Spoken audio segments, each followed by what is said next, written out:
No, normally I'm quite okay with moderating, but this time I'm nervous. Oh, really? Yes. Well, how are you feeling? Mostly sitting in front of regulator, one should be the nervous, is the other party. No, how are you feeling? I'm feeling good. I'm feeling energized. I mean, it's incredible. I think I'll give a second round of applause to Vijay to show up today. Thank you. Thank you so much. Thank you.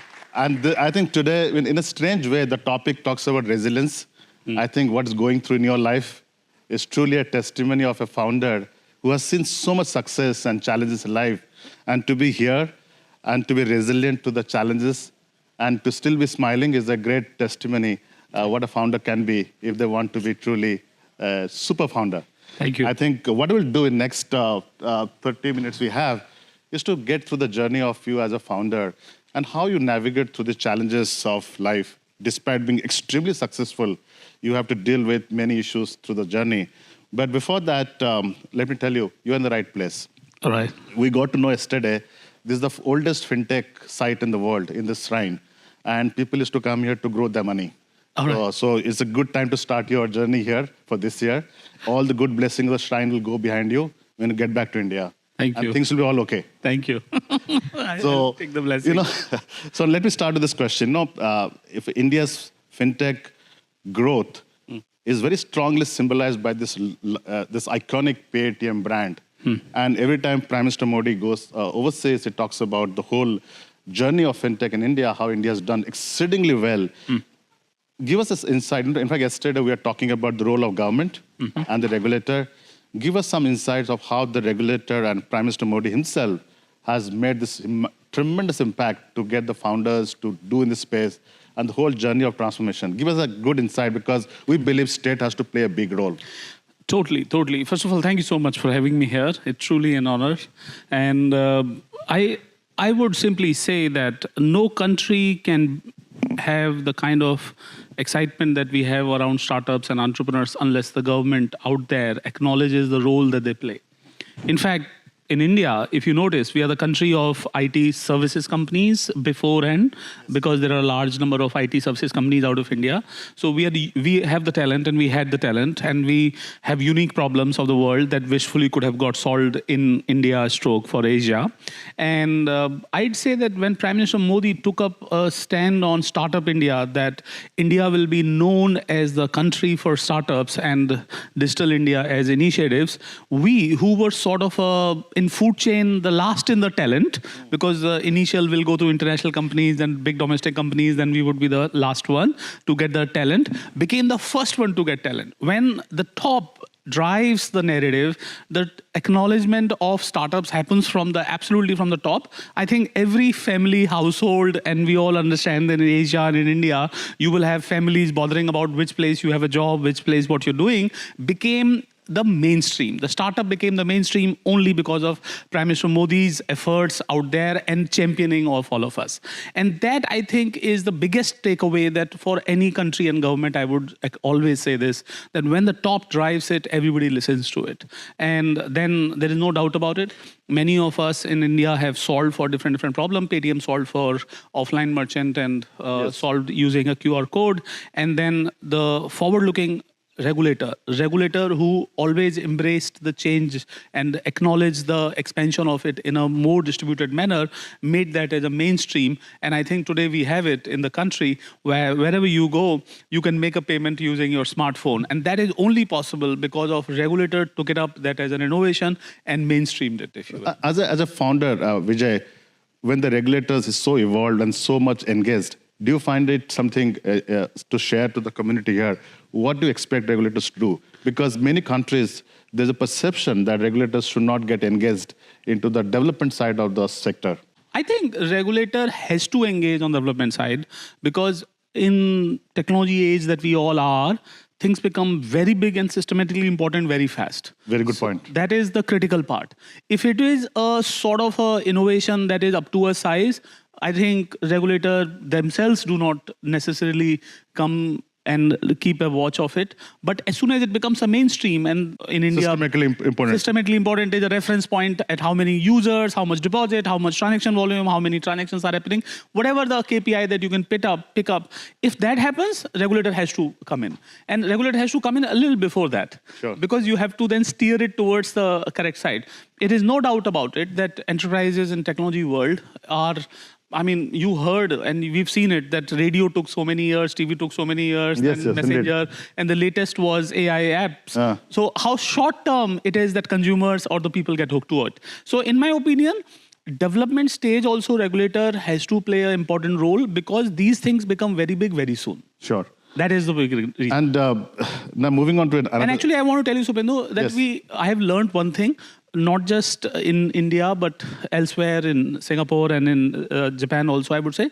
If the thing is small enough, regulator anyways let it grow and brew in a way. So that is practically a sandbox for companies to try. And it is rather better that, remember, many things, launching a new social media app is just a consumer interaction and people will get to see a content or interact in a different way. But when you're talking about financial system, it is about whole country's impact. And financial systems have their obligation to be robust and strengthened. So it is even more important to you to proactively pre-engage. Sure. So I'm going to say that we have been able to very happily see our regulator engaging with many fintechs and us and so on, proactively and in advance. Absolutely. Now, shifting the gear, because one of the reasons I think you should be thankful to Japan because of Son putting money behind you. Yeah. Convince Son to put money. Masa is the biggest supporter of the challenger of the status quo in the world. I think we're going to need a big clap. And I think I can tell you that there is nobody in the world like Masa who could support a challenger of status quo. Many a times, though, challengers are not able to be successful. Many a times they flawlessly fall. Many a times they become a negative news of a, not every change is going to become the improvement in the world, if you will. At the same point of time, he has uncanny ability to inspire entrepreneurs to expand on their vision and be the fuel of that energy. But Vijay, tell me what exactly you told him. You're a young Indian boy, shows up in Japan, give me billions of dollars. It's not... I simply told him that if you want to bet that India will have a digital mobile payment system, then you have to back us. That's it. Nothing else. That's it. I actually pitched him India, not us. I said, if you want to be participating in India in digital economy, then it is us that you have to participate. Anything you want to share from an inside perspective as an investor? He would have done something yes. extraordinary from a governance perspective. How do you deal with him as part of a founder? I think Masa is a big picture and a mission of a big ambition person. And the good thing is that whenever you're talking to him, I get to meet him often enough. He challenges your thought process. I'll give you a quick conversation. Me and one of my fellow... Take your time. There's $1 billion involved. One of my fellow Indian entrepreneur was having a dinner with Masa, where the discussion was that he was asking me how am I expanding, and he was asking how is he expanding. Now, in his conversation, he said that I have, let's say, 1,000 people on the street, and they will do ABCD. I don't want to reveal the identity of the founder, but at the same point in time, he has 1,000. And I was saying I have now 25,000 people on the street. They're putting QR code and signing up merchant. So Masa used these lines, and this is something that you can tell the Masa's mind works like. He said, you need to see what Vijay is doing. The opportunity of acquiring a customer is costlier by the time. If your product market fit has happened, you have to be all in into it instead of waiting for somebody else to start as a challenger and then increasing your same cost that you would have acquired easily. Absolutely. So I think Masa has this understanding, which is practically to all of us in the world, we've seen it, that if you have product market fit, you should be all in. And Masa believes in that. And I think that is the belief that I also personally admire and respect in him. You should write a small note how to convince Masa to put more money. I want to tell you as a secret in this room, I have a lot of Masa videos promised to him that I will not publish till the time period his active public life is not done. So I asked him a lot of questions. One of the questions that I want to tell everybody in the room is, that was about, it's a very different conversation because I'm a fan of, I have asked him to rate different entrepreneurs in the world, whom is he a big fan of, for what, and so on. This is going to be incredible content. We're looking forward to those declassified videos. Yeah. If that's so, how do you want to say it? Hint. Okay. Masa was short of investing in Amazon in early days before it was even $1 billion company. Oh my goodness. So man, he's quite extraordinary when it comes to sensing good companies like yourself. Now, talking about Japan, and in fact, a few years back, as back like to before, just after COVID, we saw the rise of Paypay. Yes. And yesterday in a roundtable, I made a comment that if you want to be successful in Japan, I was telling the Japanese ecosystem, in Japan, two things have to change: incumbent bank and incumbent technologist. And Paypay changes that. Has changed everything, and looks how successful it is. Share your journey on Paypay. It's very interesting.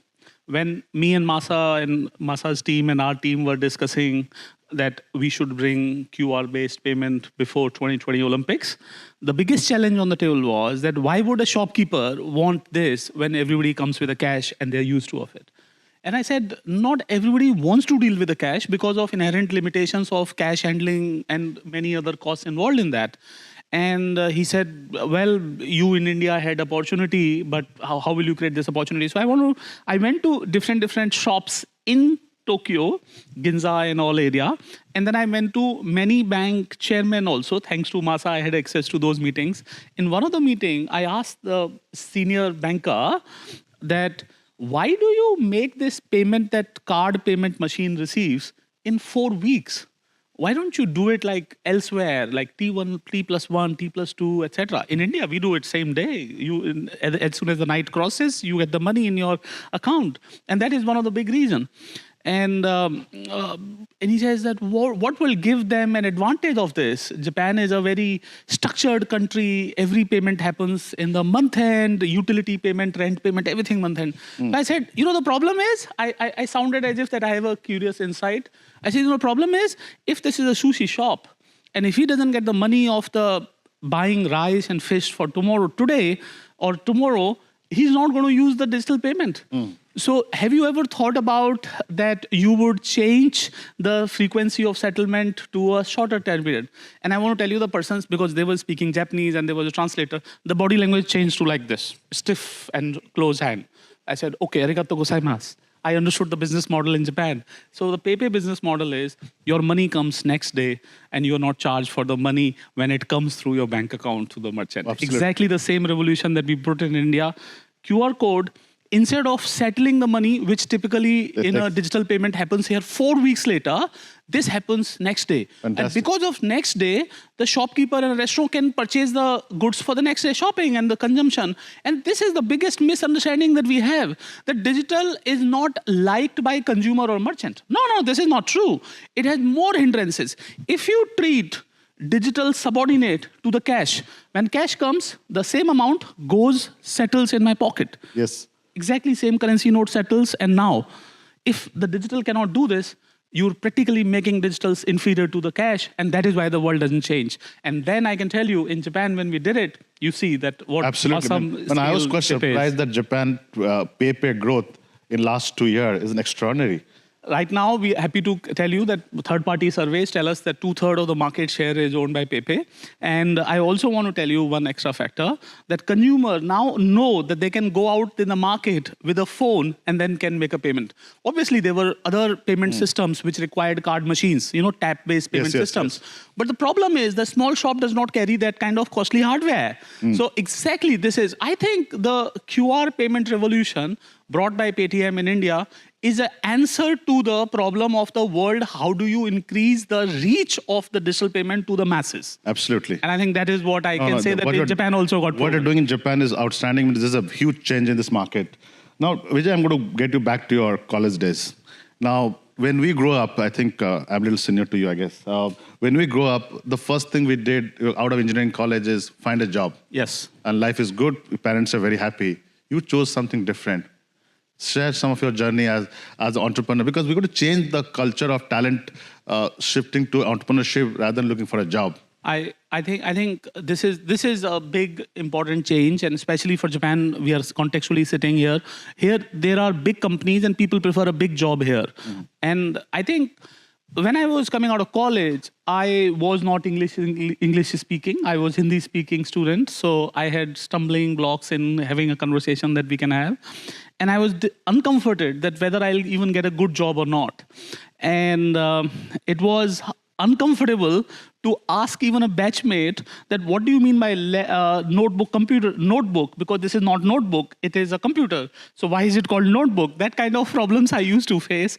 And my theory was that there are two ways to live life. One was that you go US, Y2K, I'm a pre-90. Yeah, same batch. So 1998 graduate, so everybody would go US, do something. And sometime you take a challenge upon yourself to change the fate of a country. And I think I took up a challenge that I told my father that if we and some of us don't stay in this country, who will change the course of this country's technology access? My father, who himself was a very big technology, I would say, champion, liked hearing this. I'm as a 19-year-old graduate, I don't know how did I say that, but I can tell you that my choice was clear that I would not take a job because I believe the change to the society is not brought by a structured, static, big company, because they are incrementally changing and there is nothing. But the change at a fundamental level can only come when the new energies come together. New regulators, new entrepreneurs, new thought processes, new customer behavior, new merchant behavior, new behavior in the society comes. And to do that, you need a new person.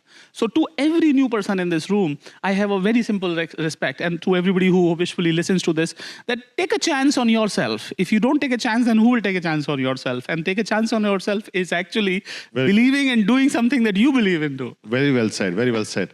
Now, because I'm trying to get through a lot of questions. Yes.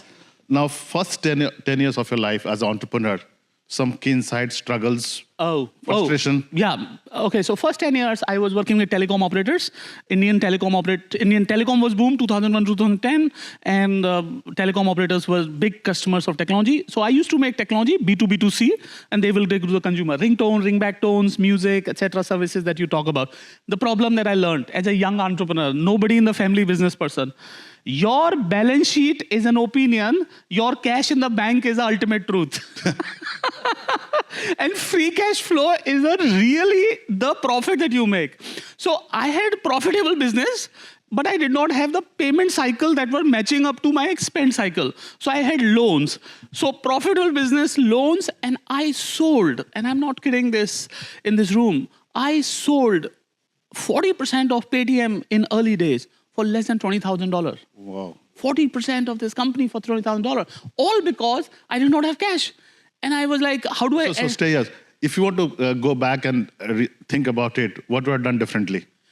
Oh, very simply. Your cash flow is as an entrepreneur, you bother about cash flow, not the profit. I see. In other words, cash flow is the real profit, not the profitability or a EBITDA or any other metrics before that. It's an adjusted number. I see.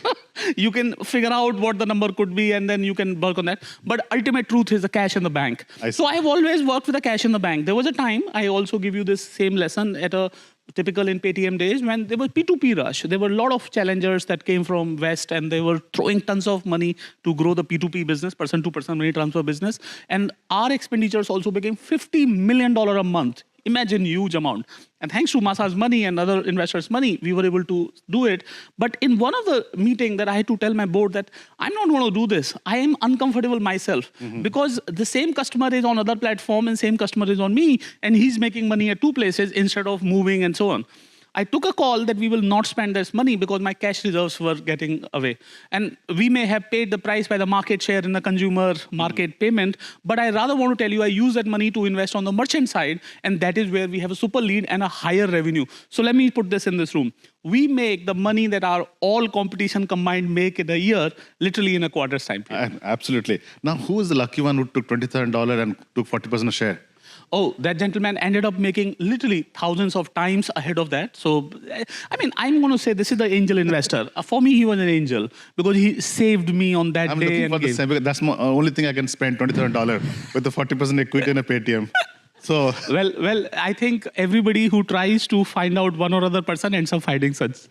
no, that's wonderful. Now, when did the first $1 billion came to your personal wealth? How you felt about it? Oh. So I'm going to tell you an even funnier thing. Remember 1998, 2000, that is the time when internet rush and bubble was going on. And there was a book that, in those days there were a lot of books. And the one quote of that book was my email signature. And I'm talking 1998, 99, 2000. Sure. It literally said, $1 billion here, $1 billion there. Someday they will be so real. And none of the billions made on paper are real to anyone. This is a useless index to be part of. The money should do one thing on you, that it should not become a burden, but the energy that gives you opportunity to bring the change that you want to bring in the world. And I, as a champion of the change, want to have an opportunity and have an energy to do that. So for me, I do not know when it happened, and I do not know whether it is there today or not, and I do not bother about what index will be. Rather, never be part of an index that makes you do things. Rather, bring the change that you want to believe in. Thank you. Absolutely. Very good words of advice. Now, actually, can I tell you one thing? I have seen Masa, I've seen many others, I can tell you. They have the same cup of tea, same newspaper, and same drink and eats that you can have. And as a common person, there is no better. Actually, commoner life is the most underrated life. Absolutely. Now, Vijay, this is good. This is going to be a little more tricky question here. Now, many times in life, we don't realize, we give a little video clip, you dance somewhere. Many years back, it comes and hurt you. You gave a lovely video dancing clip when you went IPO. And many years back, that clip came back. Any advice to founders? So number one, that was not at IPO. That was some years before. I'm also suffering from some similar things. So short answer, if you get bugged by what somebody else is saying, you should develop thicker skin than what you have today. And that's it. Because somebody else will use everything that is against you at a time when they want to. And if it does not hurt you, then their attack is lost. Okay. And there is no other way to let this happen. So I actually want to share in this room, I do not read the news, even the headline. I actually choose to mute. And now I'm going to say something in the Indian mythology. Bhagwan Shiv, God Shiva, is known as, his throat has a blue color because he took a poison. Okay. And then he did not let it go inside. So the throat became blue, and he's called Neelkant, meaning the blue throat. And it is because the poison of attack on you should not go inside you. Once it goes inside, then you are poisoned. Else you will be just spitting it out and you will live a better life than this. So none of the trolling should ever matter, and none of the press should ever matter in your life. And it is the only way is do not let it go inside. No ship sinks till the time period what is outside goes inside. Absolutely. And you go through a lot of trolling in life, and you have... It's a life well lived. Okay. Sure. If they are bothered about you, then it means that you've reached somewhere and done something. Now get into a little trickier question. I'm a regulator, so I have to ask this question. Please. Now, with the last few weeks of incident of governance, anything you want to share as your learning from what happened last 2-3 weeks on the governance side? Anything you think, in hindsight, you want to share? Yeah. So the biggest thing that I have learned is that many a times your teammate and advisor may not be getting it correct. I see. And it is important for you yourself to be taking care of it versus just letting a teammate or an advisor suggest that what should it be. So delegation is something... Delegation is an obligation, but making sure what delegated is executed is your responsibility. So the responsibility of everything that has happened has to be mine. At the same point of time, there is a lot that I would have done or not done or understood if I could understand the smell test of what they were saying.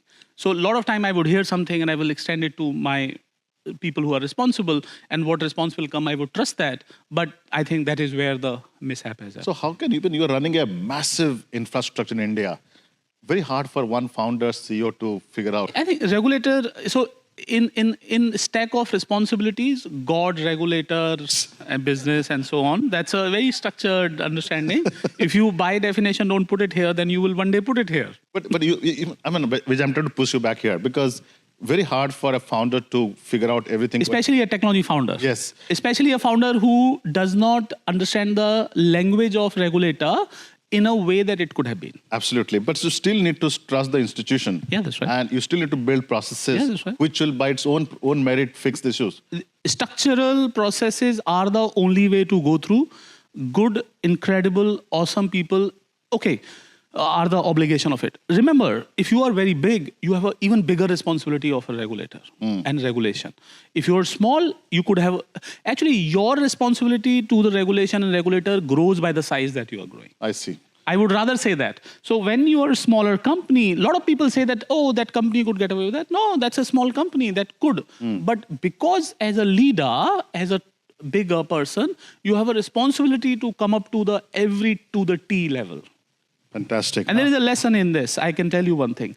That remember, a fintech business inherently carries fin and tech. It is less tech, more fin than fintech. Because every finance company inevitably now after 2020 is a tech-enabled company. You can have technology-based customer acquisition. You can have a technology-enabled process. So tech is not the differentiation, but understanding how deep you understand the fin part, Yes. where the finance, which is the regulation, which is the movement of money comes, is the differentiation one will have or other. Absolutely. I think end of the day, regulators want to ensure you all are successful, also keep the system safe. I think as a regulator, I think you understand where we all come from. Now, little now forward looking. We have a lot of emerging market in Asia, and they need somebody like you to guide them to invest and to grow that market. We have a governor from Cambodia here, Serachia. She is one of the most evolved governor in our market. So what do you think you should do something in this market going forward? I think the Asia has an opportunity to build the stack of finance ahead of what has been inherited as a Western stack of finance. Western stack of finance was built in a paper world, in an old world where the industrial age was of a different kind. The movement was as in physical movement was the industrial world revolution, while this industrial revolution is about information age where the real time has happened. So Asia has an opportunity to build financial system for the next generation, for the today onward generation in the age of smartphone and AI. And I think that will inevitably happen here and will go where. So can you replicate a Paytm in other markets? 100%.